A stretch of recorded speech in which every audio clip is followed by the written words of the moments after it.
autre drame aérien, élucidé cette fois, c'est celui de la Germanwings. Vous vous souvenez forcément de ce crash effroyable dans les Alpes françaises. C'était le 24 mars 2015. Un Airbus A320 qui reliait Barcelone à Düsseldorf en Allemagne était alors volontairement projeté contre la montagne par son pilote dans une entreprise de suicide hors norme qui, à l'époque, avait coûté la vie à ses 149 passagers. Le document que vous allez voir maintenant revient sur le contexte de cette tragédie, les événements qui ont poussé le pilote à passer à l'acte, mais aussi les conséquences de son geste fou dans le contrôle de l'aviation civile. Le 24 mars 2015, 150 personnes ont perdu la vie au cours de l'une des plus grandes catastrophes de l'histoire de l'aviation. Et cet homme est coupable d'une tuerie de masse. Il n'a probablement pas entendu les coups frappés à la porte. Il se concentrait uniquement sur ce qu'il faisait et ce que ça allait entraîner. Qui était Andreas Lubitz, le copilote ayant volontairement provoqué le crash d'un avion de ligne? Comment expliquer son geste? J'ai décidé de mener l'enquête. C'était prémédité, ce n'était pas un geste impulsif. Aujourd'hui, la compétition fait rage au sein de l'aviation civile. Nos pilotes sont-ils soumis à trop de pression et de stress? Les procédures de sécurité à bord sont-elles assez strictes? C'est comme poser une alarme une fois qu'on a été cambriolé. 150 personnes y ont laissé la vie. Une question se pose. Nos avions sont-ils vraiment sûrs?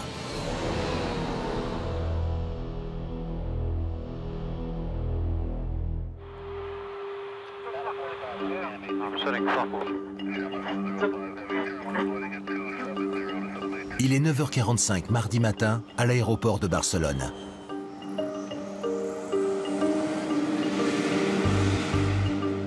C'est d'ici que le vol Germanwings 9525 a débuté son dernier voyage.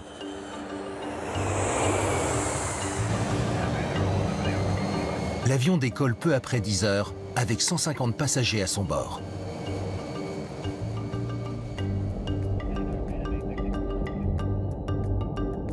Germanwings est la filiale low-cost de Lufthansa, la compagnie nationale allemande. L'avion doit effectuer un vol de 90 minutes au-dessus des Alpes pour Düsseldorf. Mais l'appareil n'arrivera jamais à destination.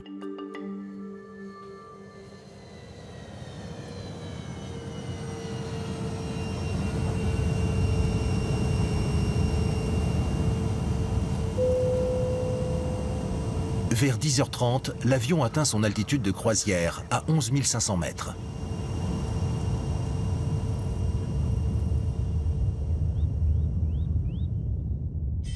Mais une minute plus tard, le contrôle du trafic aérien repère un problème potentiel.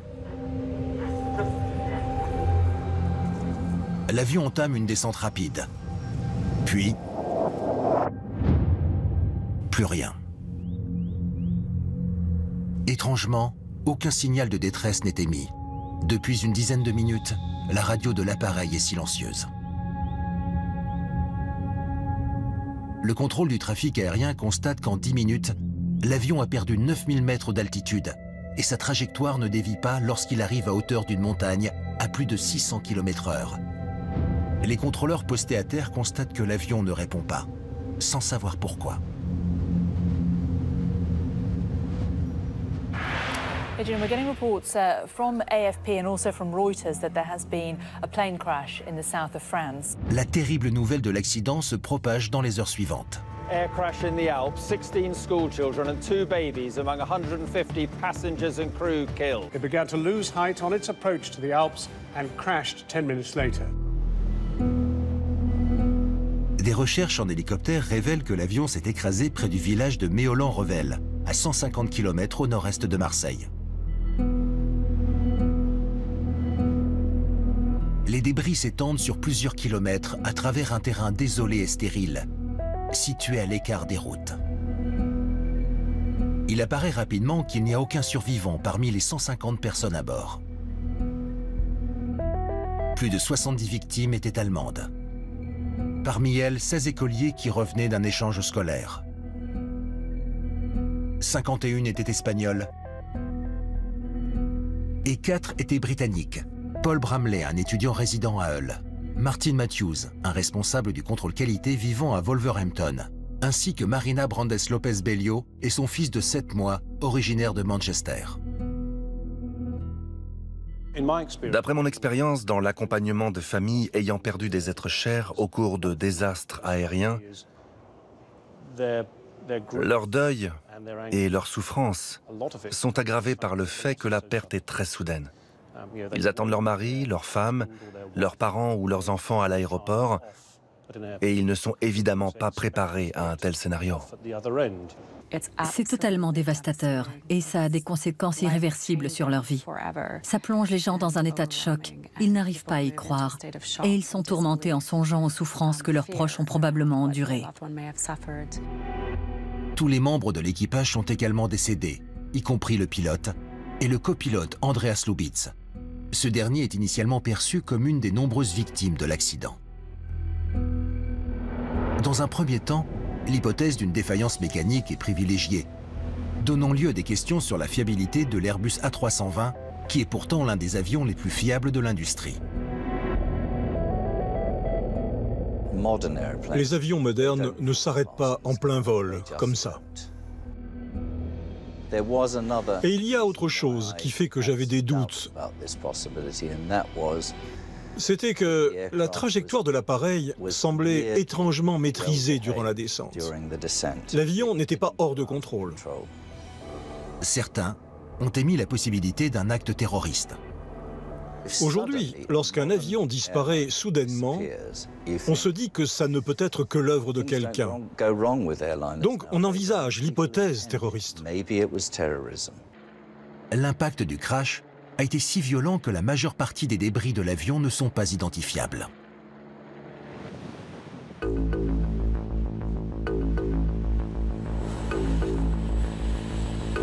L'enquête débute avec les 2 boîtes noires de l'avion.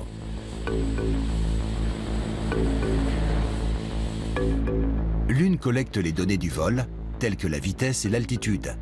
L'autre enregistre les conversations du cockpit. Les boîtes noires offrent l'espoir de résoudre le mystère de l'accident. Mercredi, l'une des 2 boîtes noires est découverte. Mais personne n'est préparé aux révélations choquantes qu'elle contient. Le jour suivant, la terrible vérité commence à faire surface. D'après la boîte noire, le copilote Andreas Lubitz a volontairement précipité l'appareil au sol. Le procureur français se montre formel à ce sujet. Pour actionner la descente de l'appareil, l'action sur ce sélectionneur d'altitude ne peut être que volontaire. L'action sur ce sélectionneur d'altitude ne peut être que volontaire. Voilà ce qui est sûrement arrivé. Après environ 1h30 de vol, lorsque l'avion a atteint son altitude de croisière à 30 000 mètres, le commandant a annoncé au copilote installé sur ce siège qu'il avait besoin d'aller aux toilettes. Il a dit à Andreas Lubitz « Je vous confie l'appareil ». Sur l'enregistrement de vol, on peut entendre la porte du cockpit s'ouvrir et se fermer. Désormais seul à l'intérieur, voici ce qu'a fait Andreas Lubitz ensuite. Il a tout d'abord verrouillé la porte du cockpit, puis a modifié le niveau d'altitude du pilote automatique, passant de 10 500 mètres à 30 mètres, comme ceci. C'est tout ce qu'il avait besoin de faire. Avec ce simple geste, il a entraîné l'appareil et tous ses passagers dans une descente rapide mais contrôlée. Quelques minutes plus tard, le commandant est revenu des toilettes et a tenté de retourner dans le cockpit. Il a sonné à la porte, mais sans obtenir de réponse. Il pouvait donc essayer de sonner à nouveau, mais aussi d'utiliser un code spécial pour entrer dans le cockpit. Mais ce code ne fonctionne pas si la porte a été verrouillée par la personne à l'intérieur.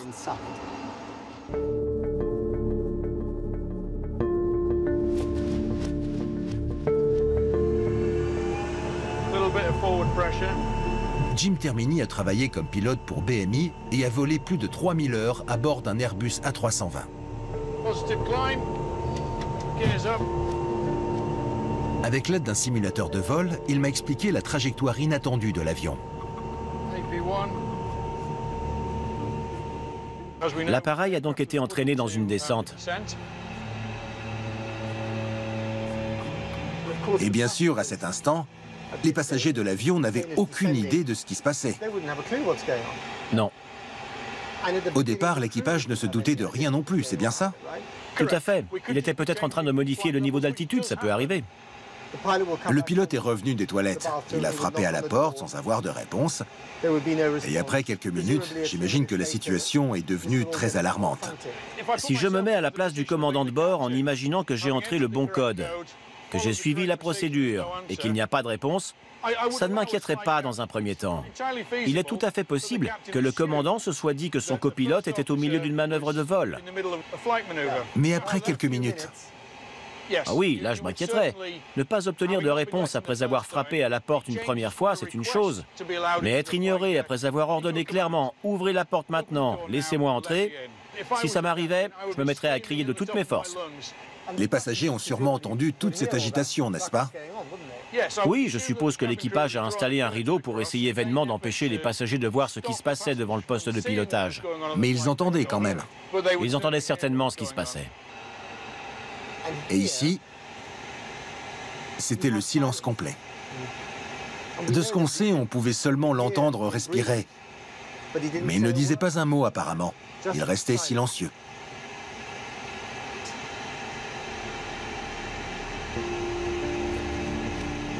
Sur le deuxième écran de vol, on commence à avoir des zones rouges, ce qui indique que nous sommes désormais plus bas que certaines parties du massif montagneux. Est-ce que le copilote pouvait savoir où se situerait le point d'impact? Oui, comme on peut le voir ici. Là, ça devient critique. La situation est vraiment dangereuse. Et nous nous déplaçons à quelle vitesse? Nous avons une vitesse de 270 nœuds, ce qui correspond à 500 km/h. C'est un avertissement. Maintenant, il faut réagir. C'est pour nous dire qu'on se dirige vers... C'est quelque chose qu'aucun pilote ne souhaiterait entendre. Et nous avons tous appris les gestes à effectuer pour rectifier la situation. Mais il est probablement resté les bras croisés. Je suppose. Ça me donne des frissons. Rien que d'y penser, j'ai des sueurs froides. Ok, il va falloir remonter.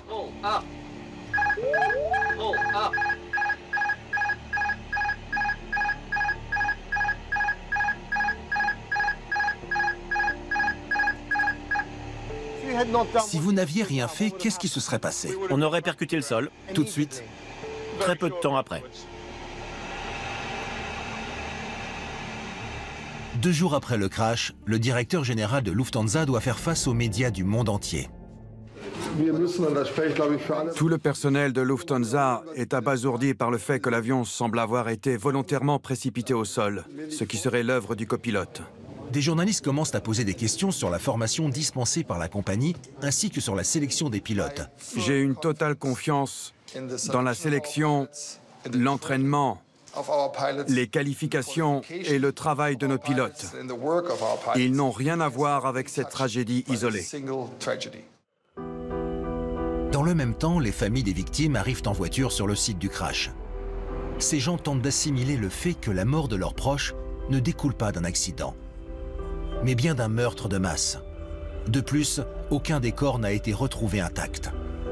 La famille de Paul Bramley, l'étudiant originaire de Hull, est présente. Son père, Philippe, peine à trouver les mots pour exprimer son chagrin. S'il y avait une motivation derrière tout ça, nous ne voulons pas l'entendre. Ce n'est pas important. Ce qu'il est, c'est que ça ne devrait plus jamais se reproduire. Mon fils et tous les gens qui étaient dans cet avion ne doivent jamais être oubliés. Je veux qu'on se rappelle de lui. Moi et ma famille, nous reviendrons ici et je veux que le nuage au-dessus de cette ville disparaisse, que la beauté de la nature reprenne ses droits et que ce lieu ne soit pas marqué à jamais par les actions d'une seule personne. Merci, mon fils, Paul. Les parents de Lubitz se rendent également sur les lieux mais restent à l'écart. Qui était donc Andreas Lubitz et pourquoi a-t-il entraîné 150 personnes vers la mort?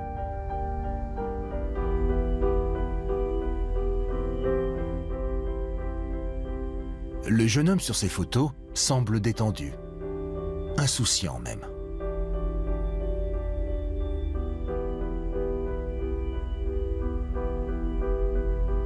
Il est difficile de croire qu'il s'agit du même homme qui a précipité un avion contre une montagne française le 24 mars 2015, entraînant sa mort et celle de 149 personnes. Alors qui était vraiment Andreas Lubitz? Au cours des jours suivant le crash, nous avons appris beaucoup sur l'homme qui est désormais l'un des tueurs de masse les plus tristement célèbres de l'histoire de l'aviation. Je me suis rendu à l'endroit où il a appris à piloter à l'âge de 14 ans, le Westerwald Gliding Club.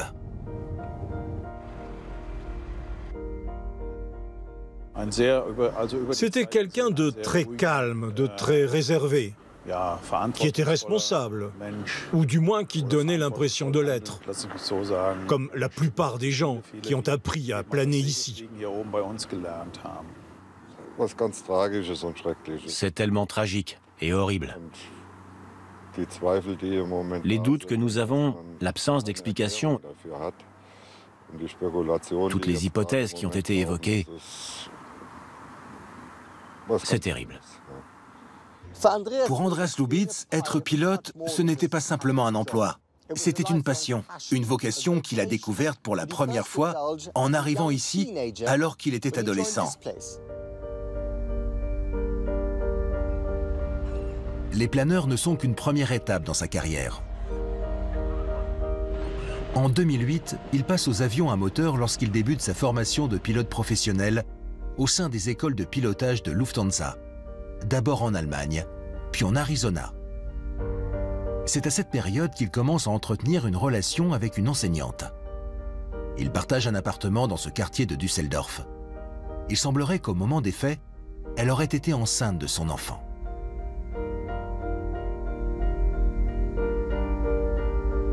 Lorsque les proches des victimes du crash ont entrepris de venir en France après le drame, la jeune femme devait se joindre à eux. Mais elle aurait changé d'avis en apprenant la terrible vérité sur les agissements de Lubitz. Lubitz est né ici, à environ 130 km de Düsseldorf, dans la ville de Montabaur.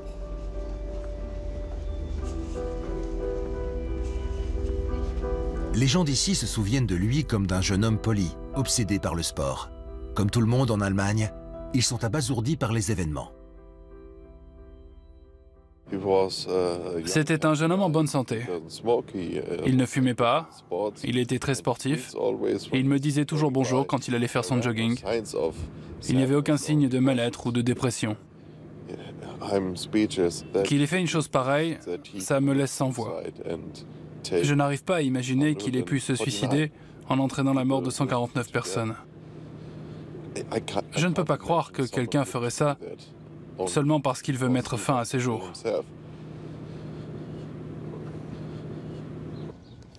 Comme beaucoup d'Allemands de la classe moyenne, Andreas a grandi dans une maison de banlieue, située dans un quartier relativement aisé. Il y a passé la majeure partie de sa vie et il y habitait encore de temps en temps. Son père dirigeait une banque locale. Sa mère jouait de l'orgue dans l'église du coin. Et pourtant, derrière ces volets, Andreas dissimulait une part d'ombre. Lufthansa a révélé que peu de temps après avoir débuté sa formation, Lubitz avait pris un congé de quelques mois en raison de son état psychologique. Il aurait apparemment traversé une période de dépression. Une personne sur 4 souffre de dépression. C'est une maladie qui présente différents degrés de gravité. Il y a la dépression légère qui est la forme la plus commune, puis la dépression modérée et enfin la dépression sévère. Les individus atteints de dépression sévère ont tendance à avoir des pensées suicidaires lorsqu'ils sont déprimés.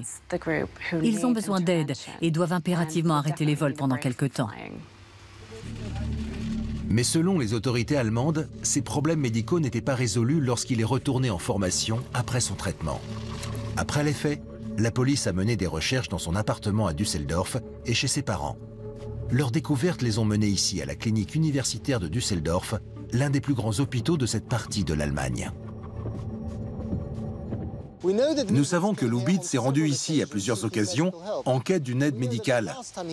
Il est venu pour la dernière fois le 10 mars, seulement 2 semaines avant l'accident.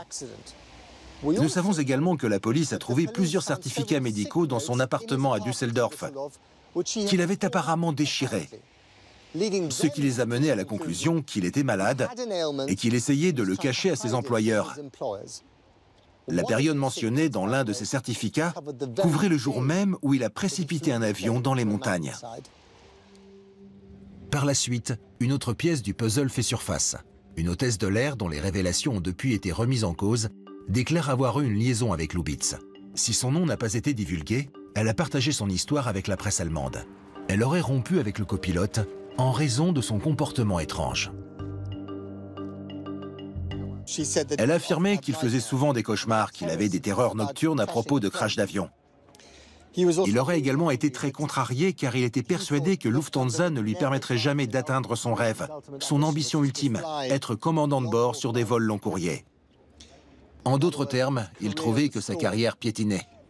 Et il lui aurait également dit, je cite, « Un jour, tout le monde connaîtra mon nom ». Une autre information fait l'effet d'une bombe. Selon les autorités allemandes, les tendances suicidaires de Lubitz avaient été détectées avant qu'il ne débute sa formation de pilote en 2008. À cette époque, il était suivi par un psychothérapeute parce qu'il avait fait des recherches sur le suicide. Comment Andreas Lubitz a-t-il pu obtenir sa licence de pilote professionnel avec un tel dossier médical? Certains facteurs interdisent l'accès à la formation ou entraînent l'exclusion d'un pilote. Parmi ceux-ci, on a l'automutilation, les pensées et comportements suicidaires, les troubles de la personnalité comme la bipolarité, les maladies neurologiques et bien d'autres. Les individus concernés ne peuvent pas intégrer une école de pilotage. Ce système repose sur l'honnêteté des gens vis-à-vis de leur histoire médicale.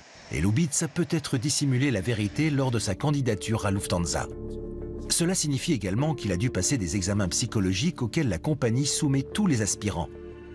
Mais une fois la formation débutée, Andreas Lubitz n'a pas pu cacher très longtemps à la compagnie aérienne ses troubles psychologiques passés. Une semaine après le drame, Lufthansa fait une annonce fracassante en révélant que Lubitz les avait informés de sa dépression. En 2009, alors qu'il tentait de reprendre sa formation de pilote après sa suspension, Lubitz a envoyé un email à l'école de pilotage, évoquant un épisode dépressif lourd. Durant cette période, il a souffert de dépression et a eu besoin d'une prise en charge. Donc, automatiquement, ça le rendait susceptible de traverser un autre épisode dépressif à un moment dans sa vie. Les individus ayant souffert d'un épisode dépressif ont 50% de chances d'en vivre un autre. Une personne ayant connu 2 épisodes a 80% de chances d'en subir un 3e. Il avait donc besoin de soutien afin de réduire le risque de rechute. Déjà perturbée par l'horreur du crash, la compagnie allemande a vu sa situation s'aggraver suite à cette révélation selon laquelle elle avait été informée de la dépression de Lubitz. Si l'on ne sait pas exactement qui au sein de la compagnie avait eu connaissance de cette information, le fait qu'un pilote ayant souffert de troubles psychologiques ait été autorisé à voler soulève une question. Quelles mesures sont mises en place afin de garantir la sécurité des passagers ? Lufthansa a publié le communiqué suivant. Dans un souci de transparence et d'efficacité, Lufthansa, après plusieurs enquêtes internes, a transmis des documents supplémentaires au procureur de Düsseldorf. Lufthansa continuera à apporter pleinement son soutien aux autorités chargées de l'enquête. Comme toutes les compagnies aériennes, Lufthansa soumet régulièrement ses pilotes à des tests rigoureux.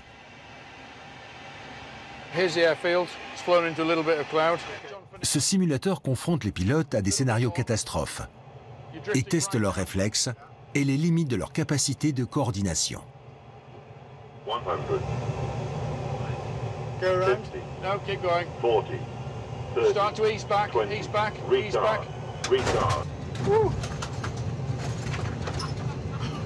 Mais les simulateurs ne sont pas conçus pour repérer les faiblesses psychologiques, surtout si les pilotes les dissimulent. Les pilotes ont des examens médicaux annuels. Ils doivent être conformes aux standards définis par les autorités de l'aviation civile. Concernant l'analyse psychiatrique, il est stipulé que le médecin devrait procéder à un questionnaire évaluant la santé mentale et portant notamment sur l'humeur, le sommeil et la consommation d'alcool. Donc, pour la plupart des pilotes, aucun examen psychiatrique n'est imposé. Selon un ancien pilote, le système en demande beaucoup trop aux équipages qui doivent eux-mêmes déterminer s'ils sont aptes à voler ou non. J'avais des migraines chroniques et violentes qui étaient incapacitantes.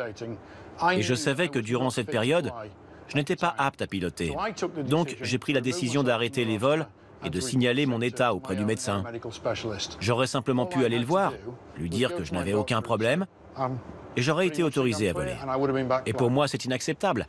La compagnie fait suffisamment confiance aux pilotes pour qu'ils se diagnostiquent et se dénoncent eux-mêmes, en quelque sorte.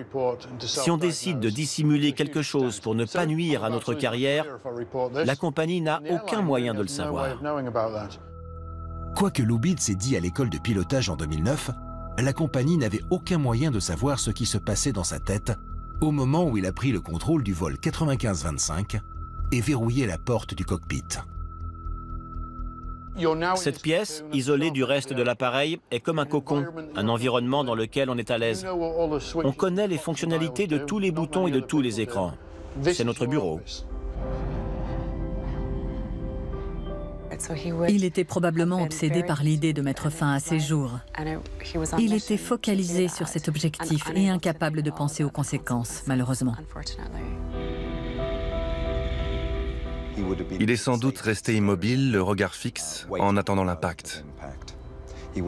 Il a dû ignorer tous les signaux d'alarme, ainsi que son instinct naturel qui aurait pu le pousser à sauver l'avion. À ce stade, le crash était inéluctable. Il n'a probablement même pas entendu les coups frappés à la porte ou le bruit de l'interphone. Il se concentrait sur ce qu'il faisait et sur ce qui était sur le point de se produire.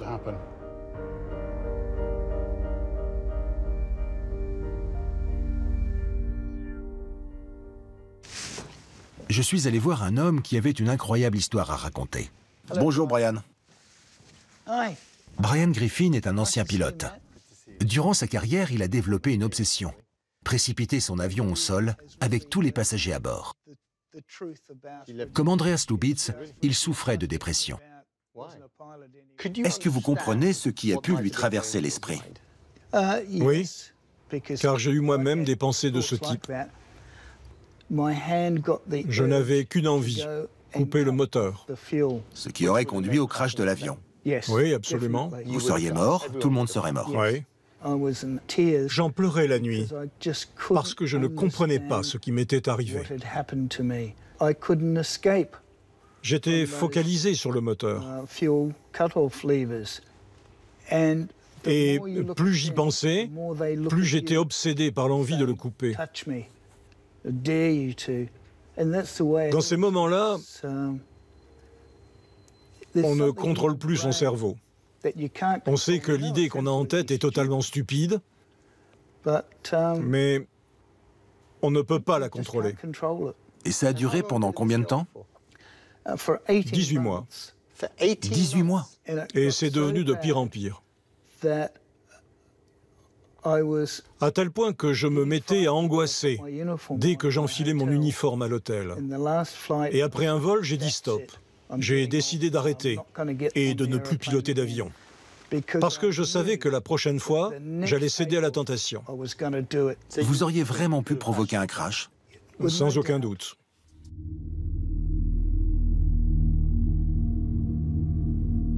Lorsque le monde a découvert qu'Andreas Lubitz avait volontairement précipité son avion contre une montagne, le public a été choqué qu'un pilote puisse commettre un meurtre de masse. Mais Andreas Lubitz n'est pas le seul à avoir ainsi mis fin à ses jours.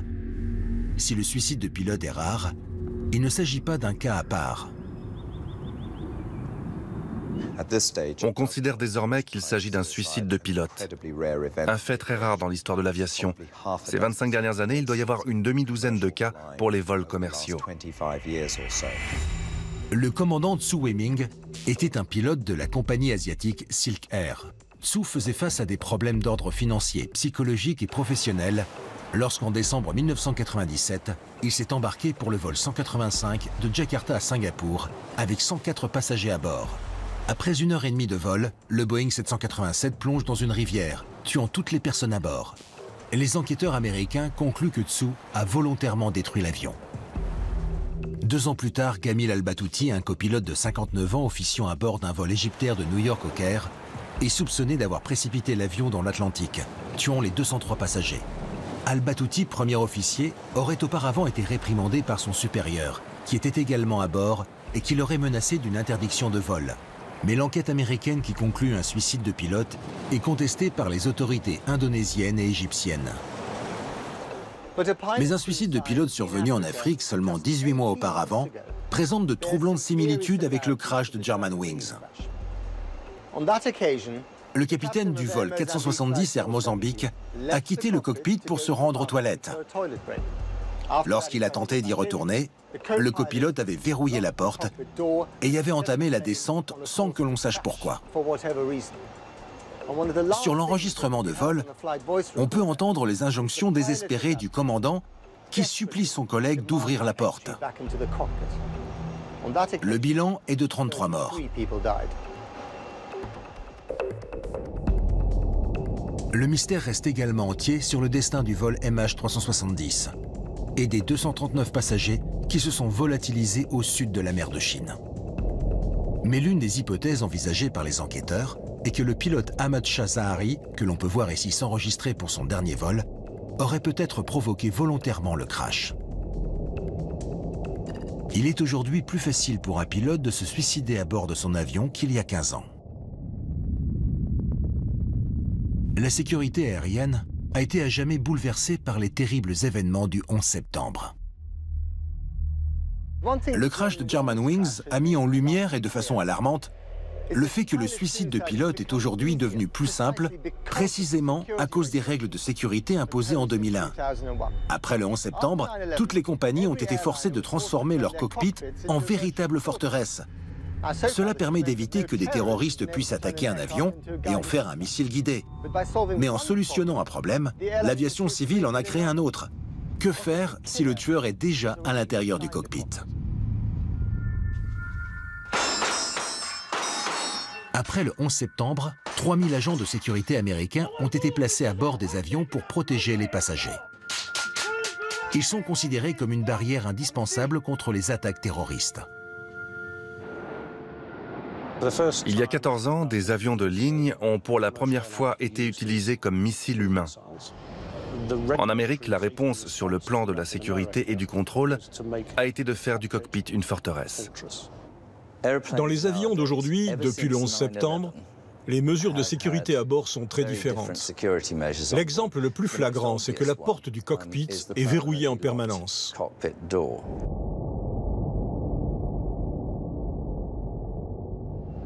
En réponse au 11 septembre, les organismes internationaux ont décrété qu'à partir de 2003, toutes les compagnies devaient installer de nouvelles portes dans les cockpits, prévues pour résister aux armes légères et même aux grenades. C'est ainsi que les portes des cockpits sont devenues inviolables.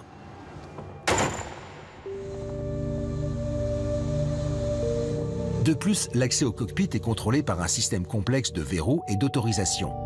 Si le pilote verrouille la porte, il est impossible pour un terroriste de contourner le système.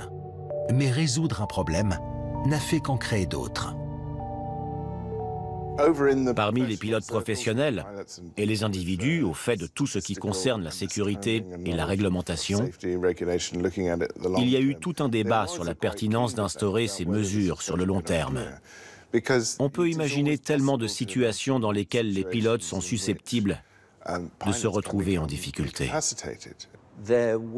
Il y avait des inconvénients, mais les décideurs de l'aviation civile et tous les politiciens qui avaient pris ces mesures ont présenté les choses en disant « Regardez ce qui s'est passé le 11 septembre. Ça peut se reproduire si on ne fait rien. » 4 ans plus tard, se produit la première grande tragédie liée aux nouvelles portes. Elle concerne le vol Helios Airways 522, parti de Chypre et à destination de Prague. En 2005, le crash du vol Helios 522 s'est produit parce que les pilotes ont perdu connaissance. Si la porte du cockpit n'avait pas été inviolable, quelqu'un de l'équipage aurait pu y entrer à temps pour les aider et les ranimer. Il aurait fallu qu'ils réagissent dans les 5 minutes, qu'ils remarquent que l'avion n'était plus sous contrôle, qu'ils sonnent à l'interphone sans obtenir de réponse et qu'ils entrent dans le cockpit pour rétablir la situation. S'ils avaient pu faire tout ça assez rapidement, peut-être que l'accident aurait été évité. Mais l'appareil s'écrase dans les montagnes près d'Athènes. ne laissant aucun survivant. L'enquête des autorités grecques met en cause une erreur du pilote. Mais le rapport mentionne aussi l'impact décisif du manque de communication entre l'équipage de cabine et le poste de pilotage. La porte blindée qui a empêché l'équipage de cabine de porter secours au pilote est l'un des facteurs de l'accident. Un autre risque est lié à ces portes, le fait de laisser les pilotes seuls et sans surveillance dans un cockpit devenu imprenable. Le fait de transformer le cockpit en une forteresse impliquait logiquement qu'il ne devait jamais y avoir une personne toute seule à l'intérieur. Et aux États-Unis, pendant plus d'une décennie, il existait une règle selon laquelle 2 personnes devaient toujours être présentes dans le cockpit. Comme ça, si l'un des pilotes avait besoin de sortir pour une quelconque raison, un agent de bord resterait à l'intérieur de la forteresse avec l'autre pilote. Certaines compagnies européennes, telles que Ryanair ou Aer Lingus, ont pris les mêmes précautions, mais la plupart ne l'ont pas fait. Pour certaines raisons que nous devons étudier, les compagnies et les organismes de contrôle européens ont adopté une attitude plus souple. Peut-être qu'ils pensaient que ça ne leur arriverait pas.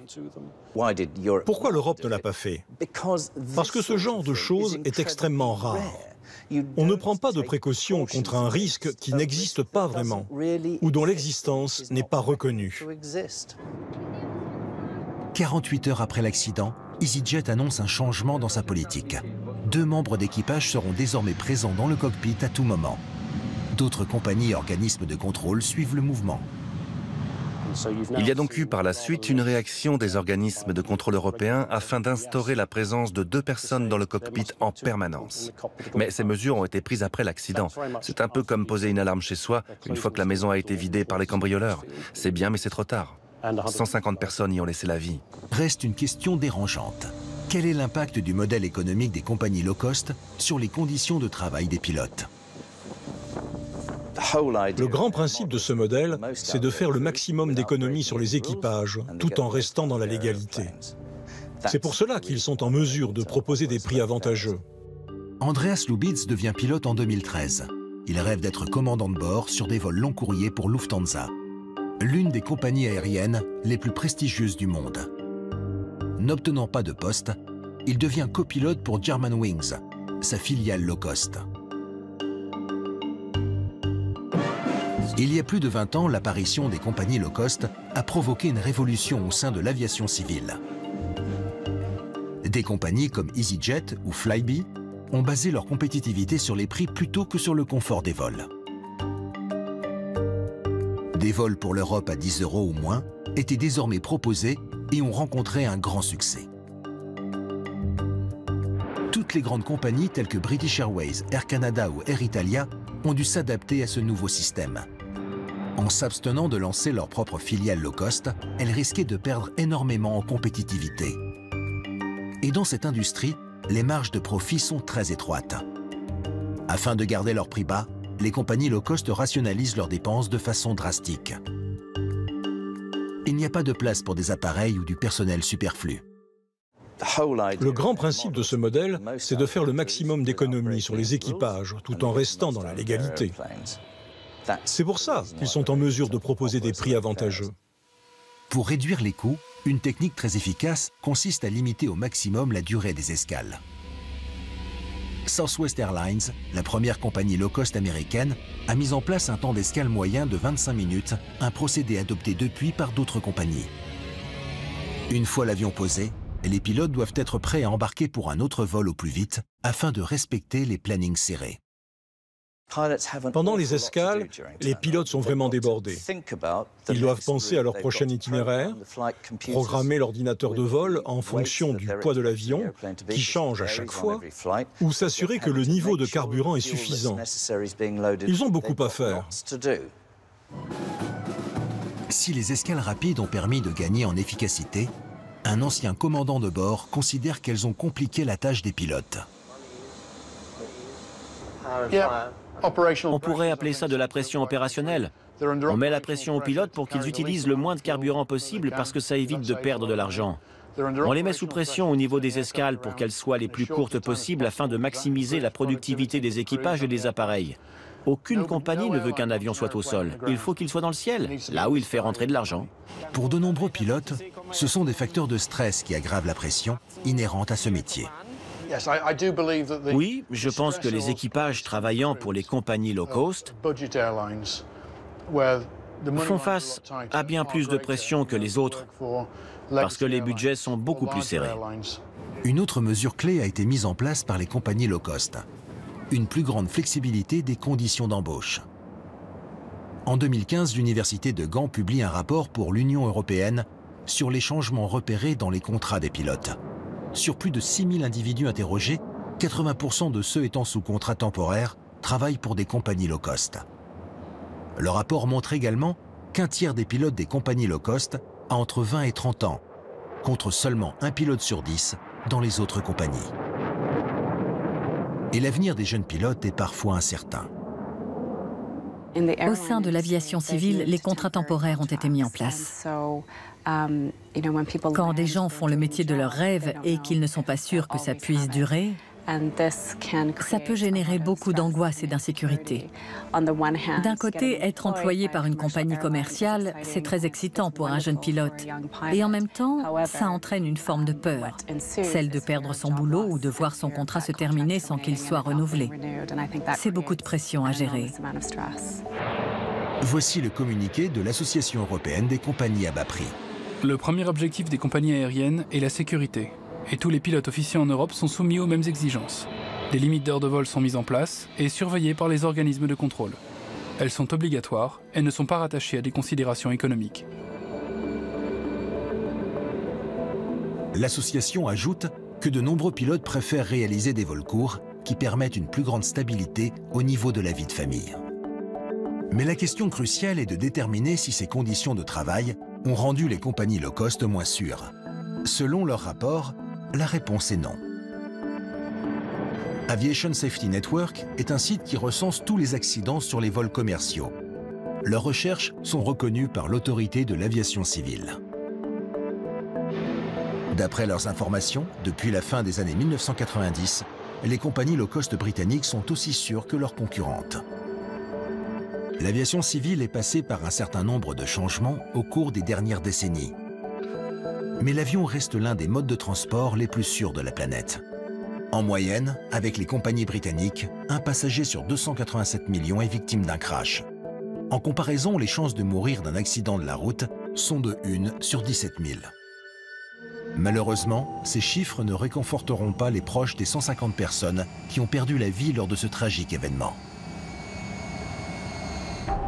À travers les paisibles montagnes des Alpes, la recherche des corps a pris plusieurs semaines et la quête de réponse n'est pas encore terminée. Pendant ce temps, les amis et familles des victimes se réunissent pour partager leur deuil. Au sein de l'aviation civile, des changements sont en cours afin de répondre au mécontentement. Si tous les experts n'y sont pas favorables, de nombreuses compagnies ont d'ores et déjà instauré la présence systématique de 2 personnes au sein du cockpit. S'il y avait eu une hôtesse de l'air dans le cockpit au moment où le pilote est sorti et où Lubitz avait verrouillé la porte, elle aurait pu l'ouvrir afin de permettre au commandant de rentrer. Et avoir quelqu'un près de soi, une sorte de soutien, c'est bénéfique pour la dépression. Ça a un impact positif sur l'état psychologique et il aurait été beaucoup plus difficile pour lui d'aller au bout de son plan.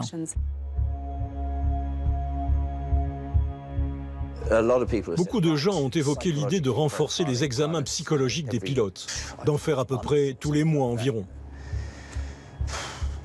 Attention, nous devons être très prudents sur la marche à suivre. Les pilotes subissent déjà beaucoup de pression dans leur vie. Ils passent beaucoup de temps loin de leur famille et ils font un métier qui en demande beaucoup et où ils n'ont pas le droit à l'erreur. Leurs capacités professionnelles sont examinées tous les 2 ans. Ça fait déjà beaucoup de pression. Si on se met à leur faire passer des examens trop souvent, ça risque de les pousser à bout. Actuellement, il n'y a rien qui est mis en place pour protéger les pilotes qui sont confrontés au stress, que ce soit dans leur vie personnelle ou professionnelle. Ça leur permettrait de se faire aider, de trouver un traitement approprié et de poursuivre leur activité en toute sécurité. Alors que lorsqu'ils ressentent le besoin de se cacher, ça finit par devenir de pire en pire. Et nous avons bien vu jusqu'où ça peut aller. Et la santé mentale peut évoluer très rapidement. Un pilote heureux aujourd'hui peut devenir un pilote très malheureux le jour suivant. Sa copine peut le quitter, sa femme peut le quitter. Il y a des choses comme ça qui nous arrivent à tous. Mais la plupart d'entre nous n'exerçons pas un métier avec autant de responsabilités. Que devraient donc faire les compagnies afin de protéger leurs passagers des pilotes mal intentionnés? Je pense que les compagnies ont besoin d'être plus vigilantes sur la manière dont elles traitent leurs équipages. Il faut les voir comme des personnes pouvant avoir des problèmes, qui ont besoin d'attention. Tout le monde préfère un équipage heureux. Lorsqu'on prend l'avion, on n'a pas envie de voir quelqu'un de grincheux qui fait la tête pendant toute la durée du vol. C'est pareil sur le marché du travail en général, dans beaucoup de secteurs de l'industrie. Il y a vraiment beaucoup de pression pour faire en sorte de réduire les coûts, de faire travailler les gens plus durs. Et je ne pense pas que ce soit une bonne chose, surtout pas dans le secteur de l'aviation. Il faut instaurer des systèmes au sein des compagnies où les gens font attention les uns aux autres, un peu comme des frères et sœurs. C'est le genre de choses à mettre en place. Établir des rapports plus humains. Les bons employeurs font les bons employés et des employés heureux.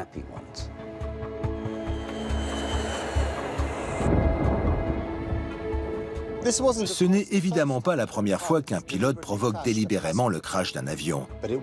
Mais jamais encore, ce type d'événement n'avait autant ébranlé l'un des piliers fondamentaux de l'aviation civile moderne.